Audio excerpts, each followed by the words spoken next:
কালকে ওই টেক্সটাইল মোড়ে যে একটা পথসভা হচ্ছিল, আন্দোলন হচ্ছিল, সেখানে আপনি গিয়েছিলেন। সেখানে আপনি যে বলেছিলেন যে জুনিয়র চিকিৎসকদের বিরুদ্ধে যদি কোনো রকম ব্যবস্থা নেওয়া হয়, তাহলে সেক্ষেত্রে গণ ইস্তফা দেওয়া হবে মুর্শিদাবাদের সিনিয়র ডাক্তার, রেসিডেন্ট ডাক্তার যারা রয়েছে। মানে আপনি কোথাও কি এই বিষয় নিয়ে কোনো আলোচনা হয়েছে, কোনো মিটিং হয়েছে? না, অ্যাকচুয়ালি আমি কথাটা বলার আগেও কিছু কথা বলেছিলাম। অ্যাকচুয়ালি যেই পোর্শনটা মানে দেখানো হয়নি, সেটা হচ্ছে যে জুনিয়র ডাক্তাররা যা ডিসিশনটা নেবে সেটা আমাদের কাছে আসবে, সেটা আমরা আপনাকে জানাবো। এবার কি কি নিয়ে আলোচনা হতে পারে তার একটা লিস্ট আমরা অলরেডি পেয়েছি।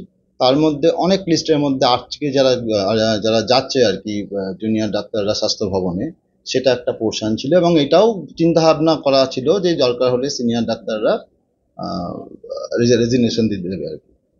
আচ্ছা, মানে এমনি আরো আলাদাভাবে কি কোথাও আলোচনা হয়েছে আপনাদের এই জুনিয়র ডাক্তার নিয়ে আরো কোনো ফোরামে? জুনিয়র ডাক্তাররা ওখানে যা ইনফরমেশন ওরা দেবে আমাদের, আমরা সেইভাবে আপনাদের সব জানাবো। যেমন এই ইনফরমেশনটা যে আজকে ওরা স্বাস্থ্য ভবনে জুনিয়র ডাক্তাররা যাচ্ছে তাদের ডিমান্ড নিয়ে, তো এটার ডিমান্ড পাওয়ার পরে কি হবে আমরা রাতে জানাবো, তারপরে আমরা কালকে নেক্সট স্টেপ কি হবে সেটা আমরা বলে দেবো। ওয়েস্ট বেঙ্গল ডক্টরস ফ্রন্ট থেকে যেমন যেমন আসছে তেমন তেমন জানাচ্ছি।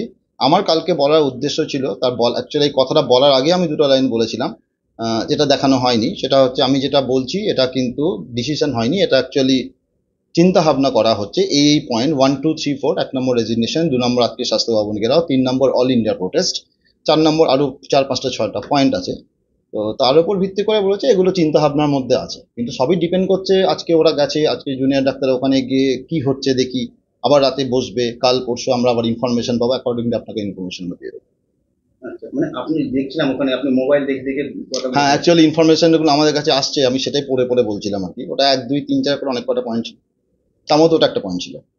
এই আন্দোলনের পর সুপ্রিম কোর্টের যে নির্দেশ এই আগের দিন দেওয়া হয়েছে, সেটা নিয়ে আপনারা সেই নির্দেশটাকে কিভাবে দেখেন? দেখি আবার কর্মসূচি প্রত্যাহার করা নেওয়ার জন্য এটা তো জুনিয়র ডাক্তার ফ্রন্ট যারা ওদের যে আছে তারা ঠিক করবে কি করবে না করবে। তবে এটাও ঠিক যে চিন্তাধারাটা আপনি নিজেরাই ভাবুন, আপনারা সবাই ভাবুন রাদার, যে জাস্টিসটা কেন চাওয়া হচ্ছে। চাওয়া হচ্ছে রেপ অ্যান্ড মার্ডারের জন্য। এখানে কর্মবিরতি ওঠাও, কিংবা কোনো ডাক্তার কাজ করছে না, কিংবা কেউ মারা যাচ্ছে, এটা তো সেকেন্ড ইস্যু। আমাদের যে জন্যে সুপ্রিম কোর্টে যাওয়া হয়েছে জাস্টিসের জন্য, আগে সেটার বিচারটা তো দিতে হবে আমাদের। এই পোর্শনটা তো ইটস বিন টেকেন ওভার। মানে জুনিয়র ডাক্তার অভয়া ক্লিনিক করেছে, তো outdoor is open, emergency open, সব সিনিয়র ডাক্তাররা কাজ করছে। আর একটা বলুন, জুনিয়র ডাক্তাররা তো গ্রামে নেই, আমাদের তো 90% মানুষ গ্রামেই থাকে। গ্রামে তো জুনিয়র ডাক্তার নেই, সেখানে হসপিটাল চলছে। সাব ডিভিশনে জুনিয়র ডাক্তার নেই, সেখানেও চলছে। শুধু যে কটা মেডিকেল কলেজ আছে সেখানেই জুনিয়র ডাক্তাররা কাজ করছে না, কিন্তু সেখানে তাতে তো পরিষেবার কিছু প্রবলেম হচ্ছে না। সিনিয়র ডাক্তাররা ফুল আউটডোর দেখছে, এমার্জেন্সি চলছে, সব চলছে। মানে ইস্তফার এই মুহূর্তে ইস্তফা নিয়ে কোনো ইয়ে নেই? না, এগুলো সবই বললাম চিন্তাধারার মধ্যে আছে। আমাদের যেমন ইনফরমেশন আসবে আমরা আপনাদের সেভাবে জানাবো।